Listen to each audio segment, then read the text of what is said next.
It is been a while. It's been a while. We're sorry. So we'll get into that, but it's been like 3+ weeks since we've recorded. Yes. Yeah, and I got to see you the other night, and that was the first time in probably about the same amount of time too, just because it's been because then we had the whole Ice Age. Yeah, we had Dallaska, which was we'll talk about that. That was interesting if you live in Texas. And I know I'm always drinking something on here. Uh-huh. It's always in a can. Mm-hmm. I swear I don't have a drinking problem. You know what's funny? I'll drop names. Did you have Coach Griffin at Legacy? Mm-hmm. So I had this guy who he was my astronomy teacher. He was my football coach. And your football coach. Yeah, he was a football coach and astronomy teacher. Two things you wouldn't normally correlate with each other. Yeah. And one time I was sitting there in class and he just seemed kind of out of it. And I was like, Coach Griffin, you good? And this is like, we had 2 weeks left of senior year. And, oh my God, I have another funny Coach Griffin story. But he has a can of Coke on his desk. And he just goes, and then slides it off. And it was a fucking like Modelo or Bud Light or some shit. He had a sleeve, like a can of Coke that he had cut out and extended and put over it so he could drink at work. Damn. So Coach Griffin was a giant of a man, and one of my favorite stories ever, which I think is like, okay, I want to preface this, I'm not me tooing Coach Griffin, he was the shit. This was just funny as hell. So one time I'm in the bathroom and I'm peeing at the urinal, and Coach Griffin walks in. I was 6'1" at the time. I'm 6'2" now. Coach Griffin's like 6'6", 6'7", yeah, something crazy like that. 300. Solid. Thick man. Looks like he could just. He looks like a lumberjack that he could just throw logs over his shoulder and walk him. He comes into the urinal next to me and he goes, "Hey, St. John." I was like, "Hi, Coach Griffin." And he looks down and he goes, "You ever notice the bottom of these urinals are really cold?" And I was like, "What the fuck, dude?" And I just start laughing and he just goes, "Have a good day, St. John." Finishes and walks out. And I was like, dude, what the shit? I don't. You don't have any good stories like that? Coach? No. One time we were in the shower. Oh. No, I'm kidding. Oh, shit. No, but I don't doubt it. No, he was a wild man. He was fun as fuck. So yeah, man, let's get into all the new shit. We had Dallaska. I live in Dallas, so mine wasn't too bad. I don't know about yours. Here we kind of just got stuck inside, and then it had fallen perfectly with this like leave of absence that I had to take from work because I came into contact with somebody that had COVID, so I quarantined as precaution. Yeah. But the same time that I was given the week and a half off, it like the freeze happened right in the middle of it. So like I got paid to stay at home with all this going on. That's handy. And I mean, we had water, we had electricity, so we were lucky. Yeah. But yeah, it was fun. So you had water and electricity the whole time? Yeah, we didn't lose anything. Okay. So it's probably because that hospital's right over here, and you're like anything that was on the same grid as like a hospital, fire stations, all that stuff. Like they really focus power. Oh, really? There. Oh, yeah. I knew people that they lived like down the street from a hospital, and they're like, we never lost anything. We never had any issues whatsoever. So me, I never lost electricity for long periods of time. It was on and off, like very consistently. Like when everyone I know was completely blacked out. Emily and the girls, they didn't have electricity or water for 2 days. Jeez. Yeah. Like straight up 48 hours that they were like, does anybody have firewood? We really need to make a fire. There was people at work that like managers that don't live close to the store that ended up like losing water and electricity, and the store manager put them at the hotel across the street for them to stay in so that they could make it to work and have water, have electricity. And then the hotel lost water and electricity. Wow. So that sucks. Yeah, that sucks. So I had my electricity kept going in and out, but I had water for a good amount of time. I think I only lost water for like 24 hours. And in that time, I just went to my Lover's Lane store. So here's the thing, too. A lot of people were scared of driving in this, right? Mm-hmm. I live right off the highway. So I drove every single day. had you went to work issues. every single time, right? I was going to the stores to check on them and everything like that. I offered for my employees to come out, so I went to our Lover's Lane store, and that day I had no water. I went and showered there. I did laundry there. I did laundry and I showered there because I couldn't get anywhere else to do it. So I drove there like every day, offered the employees to come out, and if they needed like to place a warm up or get electricity or to charge their phones, whatever it may be. And then the gym I teach boxing, straight up shout out to Hidden Gym. So awesome thing that they did. They never lost water, electricity. Greg McCoy and Tana Eubanks McCoy drove up there every single day, and we're like, hey, we won't charge anybody. If you need to get water, if you need electricity, if you need a place to shower, come up here and do it, and we're gonna be open to work out too. Like if you can make it really up here. Cool. So I worked out like most of the days too, where I drove up there. I did like one home workout, but then the highways were pretty clear, so I just drove up there almost every single day. And this thing, people in Texas, driving in snow, it's not crazy difficult. Driving in ice is tough. Well, that's the thing. People in Texas don't know how to drive when it's good weather. So. And let me explain why. If you don't live in Texas and you watch this show, everybody here wants to drive 90 miles an hour everywhere they go and drive like they're fucking crazy. Yep. So when driving in snow, go below the speed limit, stay in the treads you see on the road, and you're good. Just don't drive like a jackass. I slid. If there's people that watch us from out of state, where you at? We got any people in Colorado? Because we kind of trying to come visit. Okay, and let's get to the Colorado people and everybody up north. Fuck you for making fun of us, first and foremost. Everyone made fun of us. I don't want to hear it, because if y'all had 114-degree heat, y'all would be bitching and complaining the entire goddamn time. With zero question. Y'all would be shut. I forgot what state it was that got ridiculously like over 100 heat, and they're like, we're having to shut down schools. Why? Why are you having to shut down schools? We walked to school in 114. Dude. We had football practice in 114. Yes. There were athletic practices in Texas when it's over 100 degrees with zero question. They're like, we ain't worried about them kids. They signed a waiver. Yeah, that's basically what it was. They dehydrate and die. That's on them. They just weak. They ain't real country if they can't do that shit. Dang, I remember those sunburns were bad. Yeah. I just remember the fucking... Dude, you know what's the... I love this to me just as reminiscing. You went to Worley too, right? Yeah. Yeah. So that's like the last time I played football in like education that I did powerlifting. We straight up, they took a... And this is why I feel like COVID didn't fuck with me, is... They started to hook a water hose up to PVC pipe and just drill holes into it and just turn it on. That. So you had this little ass stream and they're just like, put your mouth on it and you're just... Hot ass water running through the hose. Literally, PVC pipe with just a small little hole, like barely that big. Literally just a drill with hole. A little stream, and you just had to put your mouth on it and try to get as much water. In like the summer here. I remember like, what the fuck? Wow. I'm sure they can't do that anymore. That in a long right? time. I literally just remember that shit. Remember how awful that were. People were taking their helmets off and putting their heads underneath it. And then like the water would immediately evaporate. Yes. It was the grass. It's my God. So hot that if you took your shoes off, you wouldn't be able to stand in grass because the ground gets that hot. Dirt. I totally forgot. Gets that hot. I know, right? Wow, what a freaking that fucking memory. PVC pipe. That was horrible. Yeah, that shit was talk about school education. No shit.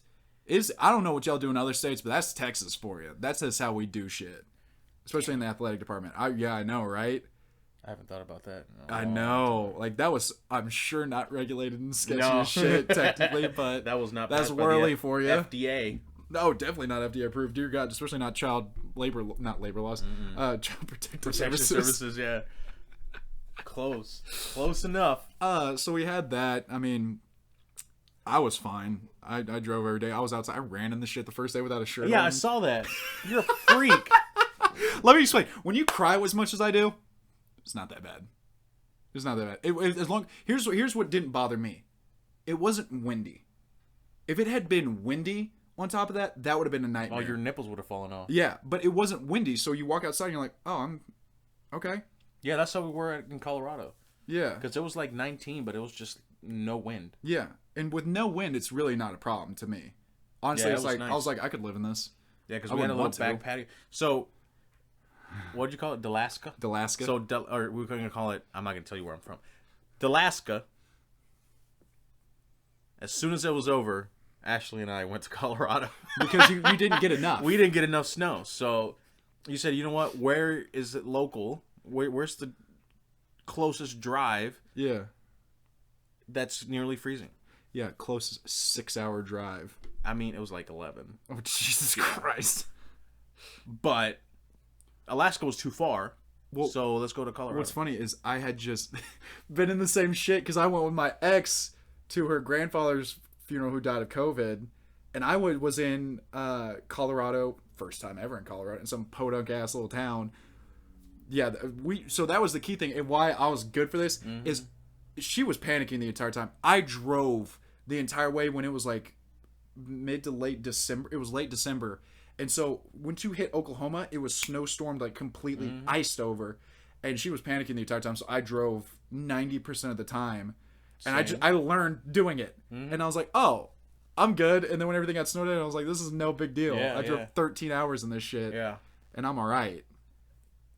Shout out to Colorado for doing their thing and taking care of the streets. Yeah.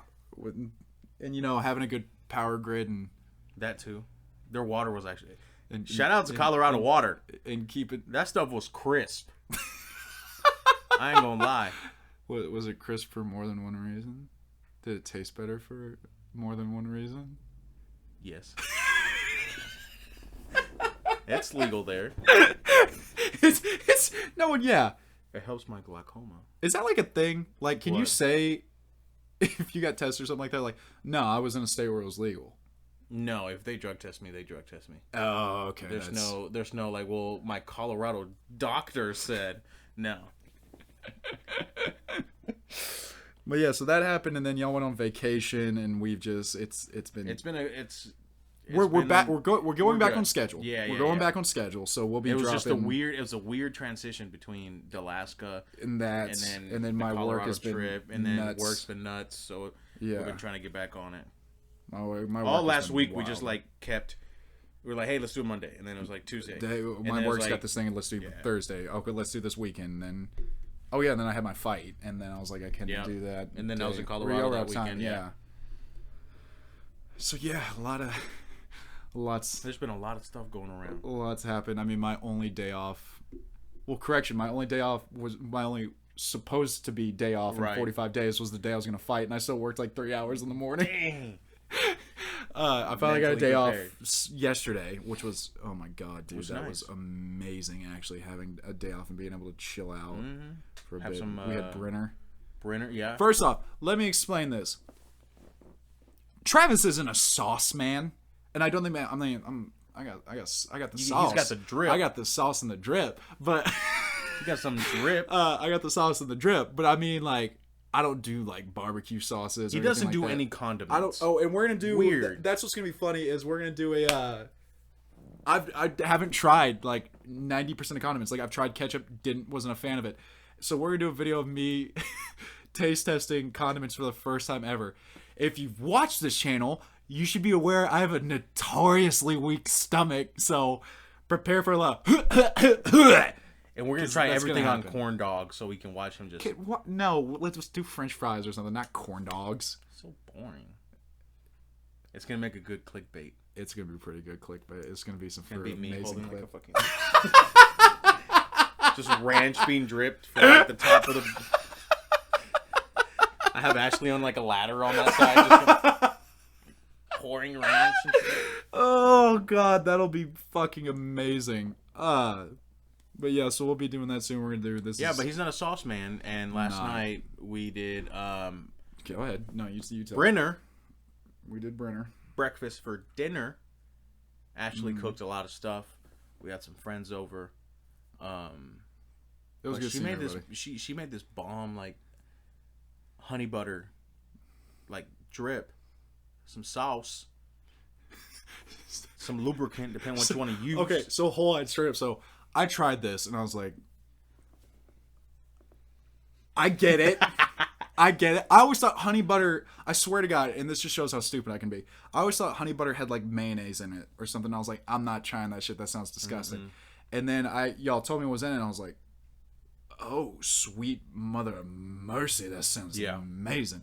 And so I tried it and was like, it in my veins, inject it. Let's do this shit. And so when we were in Colorado, we went to a place called not Boston. Biscuits something. Colorado Biscuit Company or something like that. Shout out to them. Very creative name, by the way. It's very creative. It's amazing. Basically everything they have is biscuits. So I had a cinnamon biscuit French toast. First off, I would have loved if it was Colorado Biscuit Company and they didn't have biscuits. It was I'd be so we do chicken fried steak here. That was the only reason. I'll be down for some chicken fried steak. I fuck with some chicken I know. fried I'm just like, you know what the... Never mind. Go ahead. Whatever. It's Colorado. You want to go there for chicken fried steak.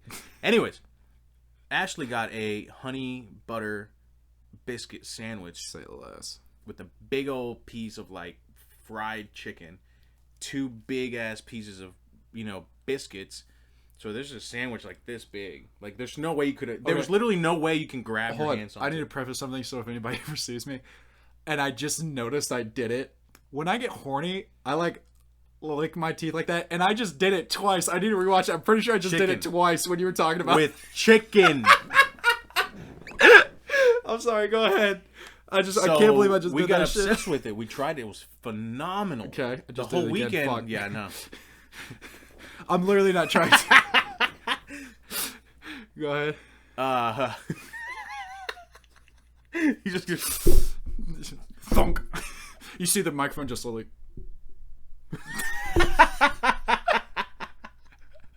You have to watch the next video to see how we did that trick. This is Taboo Talk. Travis gets turned on by honey butter. Hey, whatever gets you going, dude. So we got obsessed with this sandwich, right? Okay. So the whole weekend that we were there, we were like, okay, we got to try different places. Well, every time we wanted something to eat, we were like, hey, man, let's go to the Colorado Biscuit Company. You wanted to go to the same one every time? No, we didn't go. Okay. But she started looking. We wanted to. Yeah. She started looking at recipes, found a recipe for this sandwich, and she wanted to try it. So we were sitting in here, we're watching a movie. We're watching WandaVision. Shout out to WandaVision. Freaking good show. What up, Marvel? Hit us up. Yeah. And she found the recipe. She ended up just grabbing her phone, shot it to mass text. Okay. Let everybody know. Yeah. And then I got a call, which I appreciated that a little bit more. Yeah. It was personal. Yeah. Also, you forgot. Yeah. She told me like 4 days before. She's like, make sure you call Travis. I called him the day before. Yeah. He's like, oh shit, hey, I forgot we were doing this tomorrow night. You free? Yeah, I was like, you bet. So she cooked it all. She got it all done. She got it all set. It was freaking amazing. Yeah. So first off, if you see this jar, it just looked like a jar of caramel. And I saw it and I was like, what the fuck is that? Yeah. And she described it to me. I was like, oh, dear God. So we're eating this shit, and I was in fucking heaven. And Rebecca's over there. And she takes the bite. She takes hers, and she holds up her mouth, and she goes, and it just pisses out the bottom of it. And I just go, oh, fuck yeah. And didn't realize I said it out loud. He said that out loud. I don't want y'all to think that he actually, like, he's saying it just for the I said it out loud. He actually said it out loud. And Richard just goes, holy shit, did you just get turned on by that? And I was like, a little bit. I'm not gonna lie. Also, Richard put like half the jar on first his off, freaking Richard sandwiches. and I first off just basically started talking dirty in between it, where he immediately milked it and made me so like embarrassed with laughing, where he was just like, you like me buttering this thing? You want to watch me bite it? And his girl goes, what the fuck did you just say?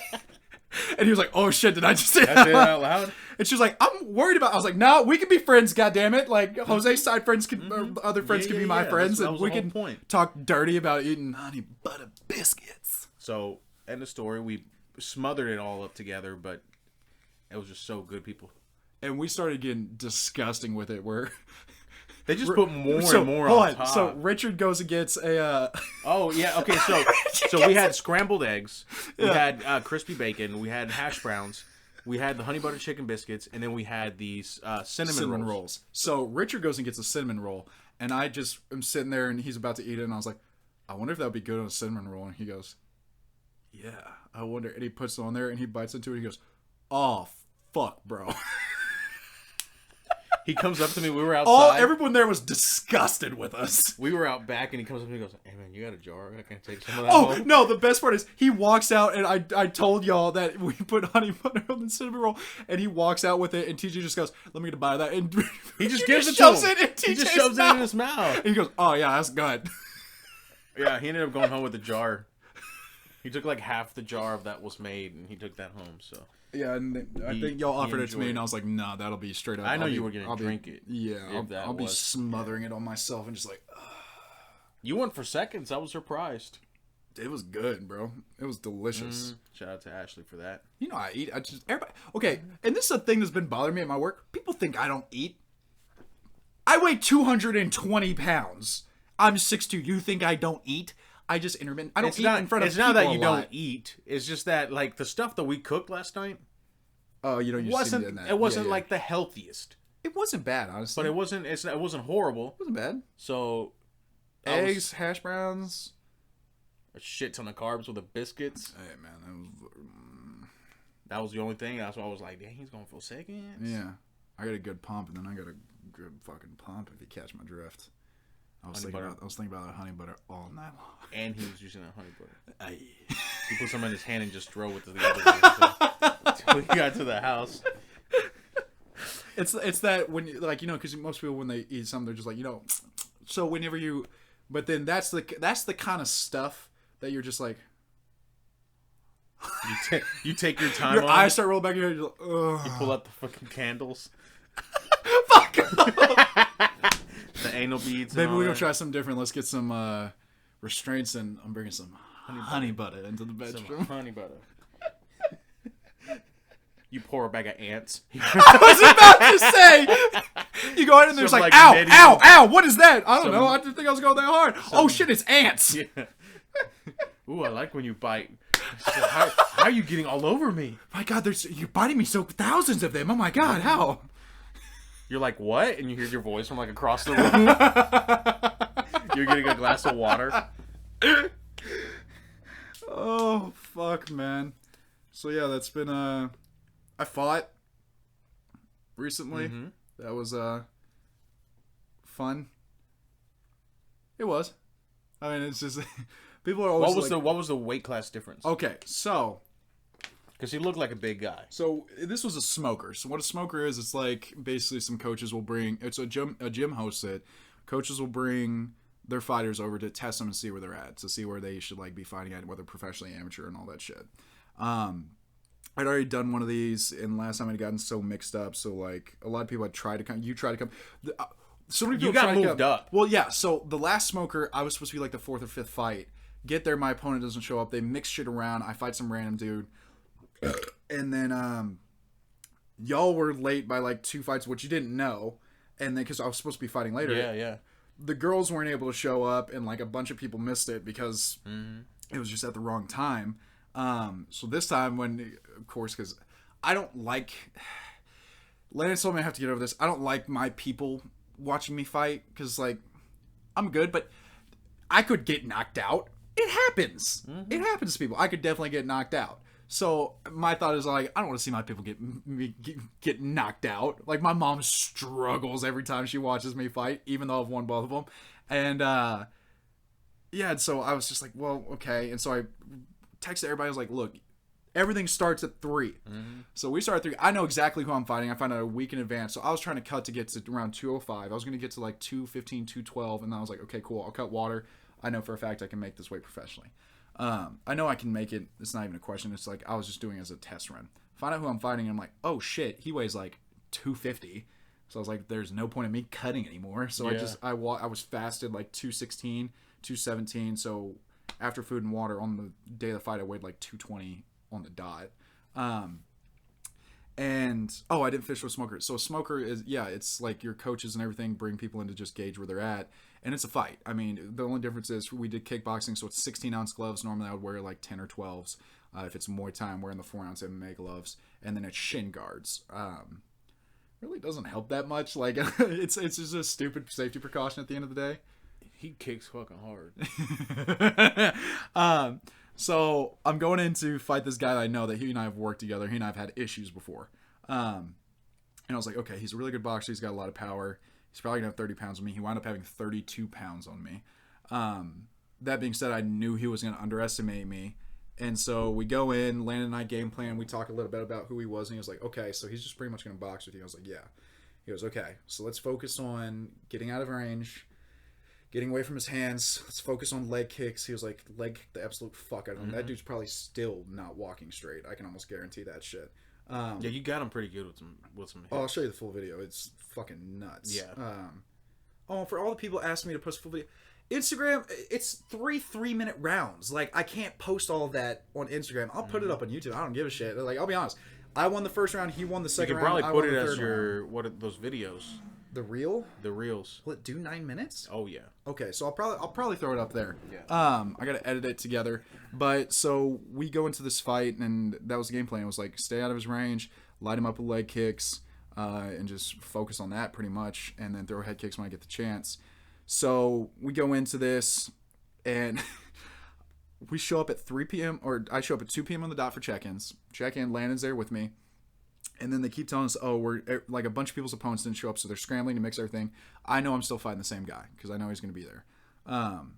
And so they keep talking like, okay, you're going to fight this time. Okay, well, actually, we changed. You're going to fight this time. So we're sitting there, and 2 hours later, it's like 5 o'clock, and they're like, okay, y'all actually going to be the last fight, the main event. And I was like, oh, okay, because this gym just hired that guy as one of their striking coaches. And I was like, that makes sense. One of your employees, you're going to have them be the main event. That being said, I told everybody to be here at 3, and it's almost 6 p.m. and we haven't fought yet. And here's the kicker.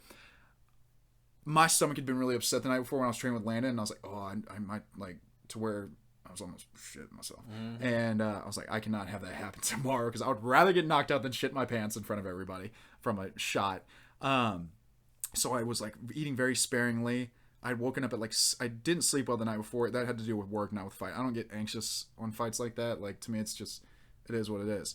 So I'd hardly slept, like maybe 4 or 5 hours. Wake up, didn't really eat. I went and worked, did PBM, got stretched out by one of our professional stretchers at my job. And then I go and just eat like chicken, rice, and avocado at like 1. So I haven't eaten until I fight at 6. And I'm fucking sleepy. Like I'm literally back there. It's like 5:30. I'm like, and Landon looks at me and goes, "Are you fucking kidding me?" Damn. He goes, "Are you tired?" And I was like, "I'm a little sleepy." He goes, "Oh shit." And even like as we were walking to the cage, I was like, "God damn, I'm sleepy." I was like, "Shit, I might get knocked out. I'm very sleepy." And so we go in. My parents are there. Emily's there. Landon and a bunch of our guys we train with occasionally are there. It was great. One of my buddies who works out at Hidden Gym with me, he showed up, and it was nice. I had a really solid support system there. He had all of his people there. And so first round goes. I leg kick his calf, and it shoots his leg up in the air, and he spins around, almost falls over, and you get this oh shit look on his eyes. And I was like, yeah, motherfucker, I can kick hard as shit. Thank you, Landon Keohi. Dude's crazy. Dude, like, that guy has developed me. Him and Derek have made me the fighter I am today, and I'm so fucking grateful for them. Their coaching, they're amazing. They know how to coach me better than any straight-up teacher that I've ever had in my life. So we go out, and I threw maybe 5 punches the first round, and I just leg kicked the shit out of him and threw kicks to his body. Outstruck him in that first round. He caught me a couple times. The problem where we fucked up is we had worked on the night before cutting angles, and it was something that I'm very bad at, and I'm not. He fought me very smart, and I probably shouldn't say this just in case any of my opponents ever watch this again before, but I don't do well with like pressure fighting. So if you let me pace myself out, I'm gonna fuck you up. Like it's not even gonna be questions. I'm just gonna tee off your ass. If you give me space and just fight me at a steady pace, you're gonna lose. But he fought me like Landon fights me, where he was really straightforward pressure, big combinations. But I was doing this weird, like really focused on rolling movement when I'll explain later why, but I should have focused on catching punches. And he tagged me a couple times the first round. I was like, God damn, he hits fucking hard. Like he jabbed me at the very beginning of the round and my nose immediately was like getting blood out of it. And let's put it this way. If you know me, you know I'm a calm, chill, relaxed guy. When I fight and when I fuck, I am very different people than who I am naturally, right? He's the same person than when he fights and he has sex. He'll punch you in the nose. Are two different guys. Oh wait, what? No, those are two different guys. My bad. I got to put this down. My nose starts bleeding, and like after that first round, which I won by points or just outstruck him, I was like, "Is my nose bleeding?" Landon goes a little bit, and I just go and like lick it off, and the guy who's filming it goes, "Holy shit." He was like, this guy's fucking crazy. I'm talking shit between fights. Like, I hope that guy gets me the video where I'm like screaming at the audience who's like cheering for him. I'm like, this ain't no fucking pussy shit. This is real motherfucking shit right here. I wasn't planning to say anything. It's just when I'm fighting, that's what comes out. I mean, your adrenaline's like, pumping. well, I love the competition of it. Like, it gets... Especially when it comes to I almost said it gets me off. It kind of, but... like the honey butter. Yeah. So we go into the second round, and he does the same thing. For the very first minute, he pressures like crazy. Tagged me with 3 really good shots, or 2 really good uppercuts, and a really solid cross that he should not have connected with, but that was my own... It was an unforced error. And the way I was rolling was stupid. But to where I was never rocked. I got fuzzy. So there's a difference. When you get rocked, a lot of people don't know what this means, but when you get rocked, it means you're pretty much about to get knocked out. Like, if you get hit again, you're probably going to go lights out. When you get rocked, you get tunnel vision. So it's like looking through your hands like this, and you hear a mosquito sound, that... That's what's going on in your head. I've had it only ever happen to me fighting and training twice. That's it. But I got fuzzy where it was just my head felt a little bit lighter, and I was like, oh shit, I get a couple more of these and I'm probably going to go out. So I focus, get out of the way, roll out, tag him quite a few times, really focus on the kicks, got him in the clinch a couple times. I realized he couldn't fight in the clinch, and I should have focused more on that. So I like pin him against the cage, and I'm just teeing off on his body, throw a knee that I had good combinations, but he still outstruck me in that round, especially more significant strikes. So he wins round 2. Round 3 comes out, and each round, so if you fight, you notice that whether you're sparring, whatever, whenever you come out, you pay respect at the beginning of the round, you reach out, you tap gloves, and that's it. What he did at the beginning of the 3rd round is seen as straight up bitch made shit. So I reach out to tap, he reaches out to tap, and immediately throws a check lead hook. And I slip it, and I just looked at him, and you can see me talking in the fight to him like, you fucking bitch. Fuck you, you fucking bitch. Like, because it's just so disrespectful. It's just so fucking disrespectful. Damn. And it's just seen as cheap shit, right? Yeah. Like, it's fighting at the end of the day. Protect yourself at all times. It is what it is. I mean, I've seen it in boxing. Like, some, like, but it's videos where they kind of they bullshit on it. And people will talk shit about you because it's seen as bitch-made, cheap-ass shit. Because you're reaching out, you're letting your guard down for a second to show a sign of respect, and then you throw something like that. It's just a dick move. So I start talking shit. I start kicking the fuck out of his legs again. He tries to pressure me. He's missing all the time. He's slowing down a lot. I'm like, okay, cool. Get through it. I throw a question mark kick, and his glove was just kind of here, and like it bounced off his forearms, but you see his head and his whole body move over, and I was like, fuck, if his glove had been down, I would have knocked his ass out. And he paid me, he tapped my glove on that, and I'm like, yeah, fuck you, you check hooked me. And then we get to another section, and I head kick him, but I only cut my toes, but it was a clean shot. If it had been the shin, he would have been out. Then we get to like last 40 seconds of the fight, and I finally start seeing more openings, and I should have trusted my boxing. This is where I fucked up, is I overestimated his power, and I overestimated his boxing, because we had sparred before just boxing, though, and he tagged me a lot. But this was also months ago when my striking was not even... I mean, I've been doing this training for like 7 years on and off, but where I'm at, how much I've improved with Landon and Derek in the past 9 months, holy fucking shit. It's like I'm entirely 1,000 times better than I ever was.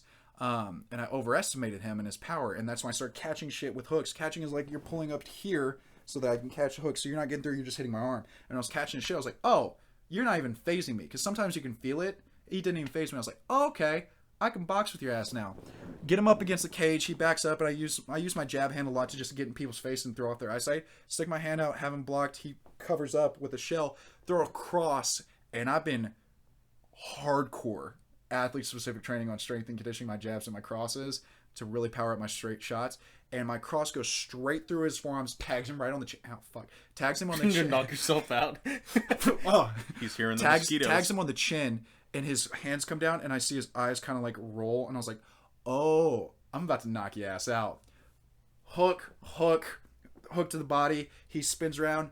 As I throw a cross, it bounces off his temple as he was turned sideways, falls. I get the knockdown. He gets up. I didn't realize how much time I had left. I only had like 25 seconds, and I thought I had a full minute because I didn't know. When you're in a fight, you don't really realize how much time you have.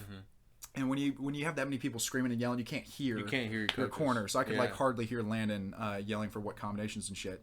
Gets up. He swings me, throw a kick to the body, knock him sideways.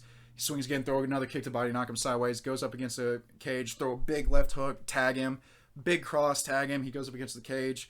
Another big hook, kick to the body, jab cross. The cross was so clean on the side of the face that if I had had 10 more seconds, he would have gone out. I didn't realize how much time we had. Landed with a leg kick. I win round 3. I won the fight. And I was just like, fuck. Like, if I had kept cutting weight. Here's the thing, is even when I win or do well, whether it's in training or fighting, you know how self-critical I am. Mm-hmm.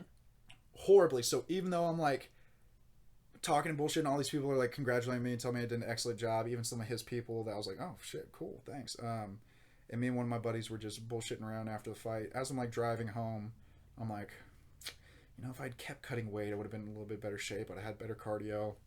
If I'd been boxing, if I hadn't overestimated him, I would have let my hands fly a little bit earlier. Well, I think that's just like the perfectionist and like an athlete. Yeah, and it's like there's always something. Despite how well I did, to where Landon and I, the second we get done with the fight, and Landon walks up to me, he was like, "You ready to start talking organizations?" I'm like, "Let's fucking do it." To where we're looking at making my pro debut in Muay Thai or kickboxing before this year's up for sure. And I did leave this. I mean, Texas is opening up, so hopefully XKO can have fights, but hopefully, I mean, in the next 6 months would be great, but. So it's about to be real shit. And so even with that, he was telling me he was proud of me and that I did excellent. And there were some things we could have worked on, but it was no big deal. Like that I almost knocked out a heavyweight when I'm going to be fighting at 205. Mm-hmm. And one of my buddies walks up to me and he was like, I forgot how fucking tough you are. I was like, yeah, man, I got stupid like ability to maintain my head, maintain my cool. Yeah. And I can eat big shots from giant dudes and it doesn't faze me too much. Because the shots he hit me with in the second round were clean. Like perfect uppercuts right on the forehead, and there was a perfect cross I ate, and I was like rewatching it, I was like, damn, I'm surprised I wasn't even rocked. I was good. Mm-hmm. But yeah, it's one of those things that we're looking at actually doing the shit now. Landon and I are gonna try to structure things a little bit better, have Derek involved. I mean, Landon's my head coach since it's kickboxing Muay Thai, but Derek, first off, Derek Middleton, y'all have seen him on the show, love him to death. The best boxing coach in Texas, in my opinion. Also shout out to Tony Mack, who I work for, that he's helped me a lot with my boxing. He's absolutely great, as well as everyone who I've ever sparred with and trained with. Y'all are all fucking amazing. And that was the thing, man, is like, that's the difference you've seen that. It wasn't talking shit after the fight. It was all these people coming up to me, talking to me, and it was gratitude. I just had gratitude to everybody who came in and watched me fight. Everybody who was like, even the people that he was closer with that was coming up was like, thank you for coming out. Seriously, I appreciate it. Like, and that wasn't forced or anything. That was just natural. Like, I was still on a high. I mean, you're a humble guy, so it's who you are. Yeah, and like it means a lot to me just for anybody to people to put, like, especially this was in McKinney, so for like Emily, this was an hour plus drive for her. Same thing for Landon. Derek wasn't able to corner me. He was out of town, unfortunately, which it was a miscommunication. It's not a big deal. But yeah, man, where I was like, you know, I realized like after that too, as I was sitting there and I was reveling in the fight, and I was like, God damn, I feel fucking. And this is so like fuck to say, but obviously with the issues I've had in my past and how I still like linger on certain things, I never feel more alive than when I fight. Like I never feel more alive. Like when something that you enjoy and then you're competitive. Every second. Yeah. When I was getting hit and like was in trouble in the second round, loved it. And I was like, even if I get knocked out, I love this shit. And it's one of those things where I was sitting there and I was like, you know what? I've debated it in the past few years. I was like, I would love to fight for a living. I would love to just eventually get to a point where I'm making enough money fighting that I can just do that for a living. I would love to do that. And I was like, cool, let's do this. Let's Land and I get together. Let's go rack up some pro wins and let's go try to fight in like Japan and China and shit. I would love to do that. That should be dope, dude. I mean, the competition over there is ridiculous. Oh, yeah. But it'll definitely test you. Yeah, and I mean, it's just, I truly believe Landon is one of the best striking coaches you could ever meet. That I was telling him after the fact where he was like, yeah, you know, whenever we like start winning pro fights, like, don't forget me when you get big. And I was like, motherfucker, I could be a world champion and you will be in my corner. You and Derek will be in my corner. Very zero question. Jose will be out there taking pictures. Like y'all will always go with me whether we ever fight overseas or whatever it may be. I was like, it's optimistic saying world championship. I was like, but it's obviously the goal. And like, y'all, even if it got to a point where I like went and trained at American Kickboxing Academy or Israel Adesanya's gym in New Zealand, if I decided to go do that, like, and I got the opportunity to go train out there for like 6-8 weeks, something like that, like I would still have them in my corner. I will never not work with them. Zero question, I will never not work with them.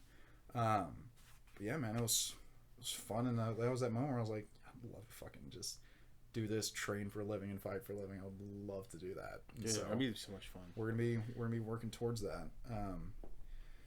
But yeah, that's pretty much life updates on us. What happened the past 3 weeks. We wanted to keep y'all updated, and we're going to film a couple more times tonight, so we'll have content back out to y'all, and we're going to be more consistent. We'll probably film another time this week so that we can catch up to back to our 2 videos a week dropping. But thank y'all for watching this one, sticking through with us, and I hope for those of you who live in Texas, Dallaska wasn't bad for you. You're still working, everything's fine, your house didn't get fucked up, because I know a lot of people's got fucked up. Stop picking at that. Stop it. Love y'all. We'll see y'all next time. This was another episode of Taboo Talk. We are out.